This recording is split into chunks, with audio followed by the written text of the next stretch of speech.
Conflits, pénuries, souffrances, épidémies, morts et ténèbres. Les prophéties de l'Apocalypse mentionnent plusieurs catastrophes qui surviendront à la fin des temps. La Bible décrit qu'au cours de la grande tribulation, la colère de Dieu sera déchaînée contre tous ceux qui ont choisi de suivre l'Antéchrist. À la fin de cette période d'affliction intense, l'Antéchrist rassemblera toutes les armées du monde pour attaquer Jérusalem, sachant que son règne est sur le point de se terminer. Le prophète Zacharie le décrit ainsi. Zacharie chapitre 14, verset 12. « Voici, le jour de l'Éternel vient, où tes biens seront partagés au milieu de toi. Je rassemblerai toutes les nations pour combattre contre Jérusalem. La ville sera prise, les maisons seront pillées, et les femmes seront violées. La moitié de la ville ira en captivité, mais le reste du peuple ne sera pas retranché de la ville. » Cela révèle l'ampleur de la douleur et du désespoir que le peuple juif devra affronter avec cette attaque de l'Antéchrist. Quand tout semblera perdu et qu'il n'y aura plus d'espoir, Jésus et ses saints descendront du ciel pour les secourir. Le prophète Zacharie parle également de ce moment. Zacharie chapitre 14, versets 3 à 4. « Alors l'Éternel sortira pour combattre ces nations comme il combat au jour de bataille.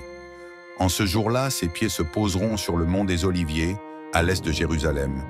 Et le mont des Oliviers se fendra en deux, vers l'est et vers l'ouest, formant une grande vallée.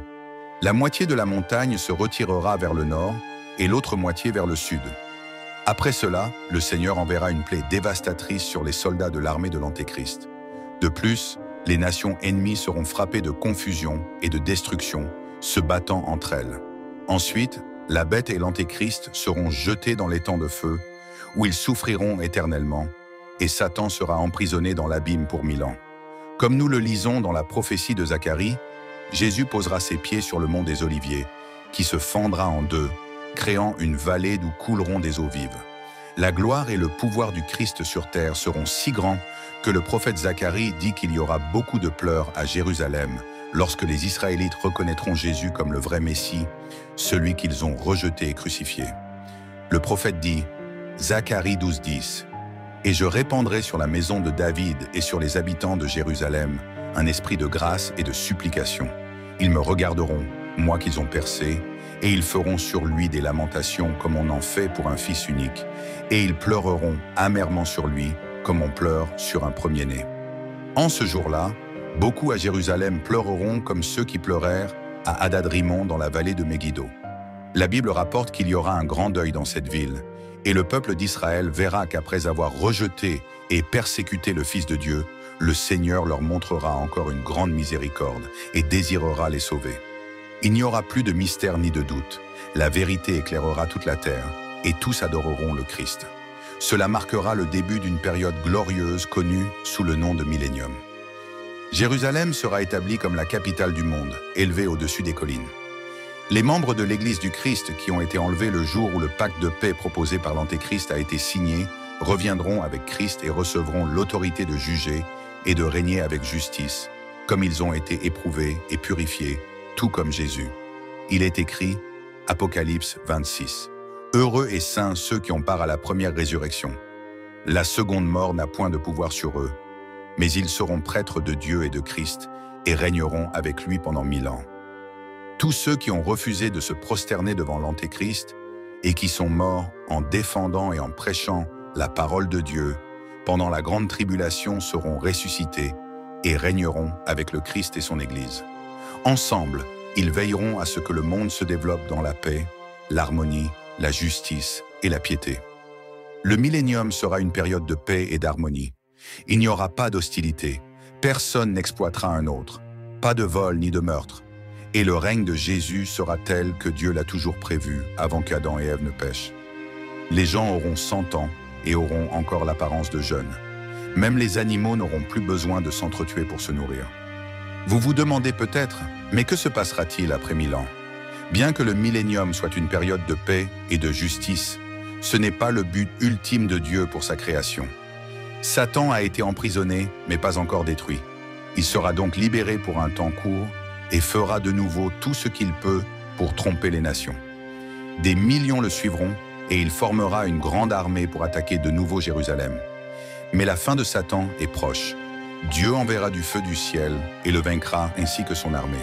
Enfin, le diable sera jeté dans l'étang de feu et de soufre, où se trouvent la bête et l'antéchrist, et ils seront tourmentés pour toujours. Ensuite, le dernier acte de Dieu sur terre commencera, le jugement dernier. L'apôtre Jean eut la vision suivante de ce moment. Apocalypse chapitre 20, versets 11 à 15. Puis je vis un grand trône blanc et celui qui était assis dessus. La terre et le ciel s'enfuirent devant sa face, et il n'y eut plus de place pour eux. Et je vis les morts, les grands et les petits, se tenant devant le trône, et des livres furent ouverts. Un autre livre, celui de la vie, fut ouvert. Les morts furent jugés selon leurs œuvres, d'après ce qui était écrit dans les livres. La mer rendit les morts qui étaient en elle, et la mort et l'Hadès rendirent les morts qui étaient en eux, et chacun fut jugé selon ce qu'il avait fait. Puis la mort et l'Hadès furent jetés dans l'étang de feu. L'étang de feu est la seconde mort. Quiconque ne fut pas trouvé écrit dans le livre de la vie fut jeté dans l'étang de feu. Il est réconfortant d'imaginer que le millénium sera une période de paix, de justice et de joie sans plus de larmes ni de tristesse, mais les personnes les plus heureuses durant cette période seront les membres de l'épouse du Christ. Ils recevront la plus grande récompense parce qu'ils ont fait le plus grand sacrifice, donnant leur vie à Jésus et vivant exclusivement pour lui. Alors décidez aujourd'hui de faire partie de cela. Ne laissez pas le péché et les tentations de ce monde prendre la place du Seigneur dans votre cœur.